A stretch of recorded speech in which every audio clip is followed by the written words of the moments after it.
Hello, good morning mga idol. Another day, another vlog. Mayroon lang po ako tatanong sa inyo kung alam niyo ba itong mga nakikita nyo ngayon dito sa harapan nyo. Di ko kasi alam masyado to pamilyar itong mga pangalan na to kasi matagal na ako nagmumotor pero never pa ako na matandaan talaga na anong pangalan po ito. Ito, ang alam ko ito, ano to,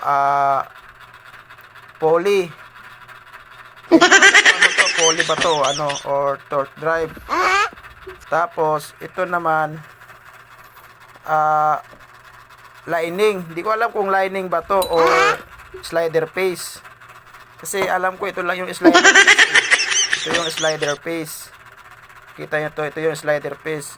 Itong bakal kasi, di ko alam kung anong pangalan nitong bakal na to eh. Itong bilog na to eh. Or ito ba yung ay plate place. Di ko alam kung anong pangalan nito. Basta kung alam nyo to, akin kasi, bibili kasi ako ng bago. Sana all. Isang set. Di ko kasi alam kung pangalan to. Tapos ito, siyempre magkasama tong dalawa, pwede na lang isa, kailangan dalawa bibilin. Di ko rin to ang tawag dito kung ano, kasi ito yung sa unahan ng motor ko, yung daanan ng fan belt. Ito ba yung tinatawag na ano, ng ipihitin sa mga belt pag tumatakbo na. Di ko alam kung ano pangalan nito. Baka may alam kayo, comment yun na lang po sa baba. Tapos ito, di ko alam to kung anong pangalan nito kasi ito yung nakalagay dito sa may gitna dito. Ito ba yun ay ano, lock ba to o ano? Kasi ito may gas-gas na rin eh. Di ko alam kung ang pangalan nito eh. Sana bibilin ko sa shop na isa-isahin lang.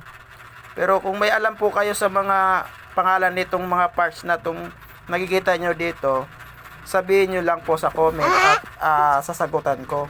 Kasi ito lang alam ko eh, slider piece lang to eh. Tawag to, tama ba to eh? Slider piece lang tawag nito eh. Yung tatlo na yan, hindi ko alam. Ay, itong apat na to, hindi ko alam mga pangalan ng parts ito kasi nakalimutan ko kung ano talagang mga pangalan nito. Pero alam ko, kabisado nyo to eh. Baka pwede nyo ako matulungan na i-comment nyo na lang po sa baba para masagot ko po at bago ako makabili ng magandang brand. Kung ano ba magandang gamitin, ikakabit natin sa araw-araw na pang-deliver. Kasi ito oh, medyo malalim na eh, may kayod na eh oh. Tapos bibili daw ako ng bago. Hindi ko naman po alam kung mga pangalan na to. So hanggang dito na lang po ang ating video mga idol. Kung bago ka po sa aking YouTube channel at saka sa Facebook page, huwag pong kalimutan mag-like at mag-subscribe para update ka sa aking mga bagong video. Salamat. Hanggang dito na lang po. Peace.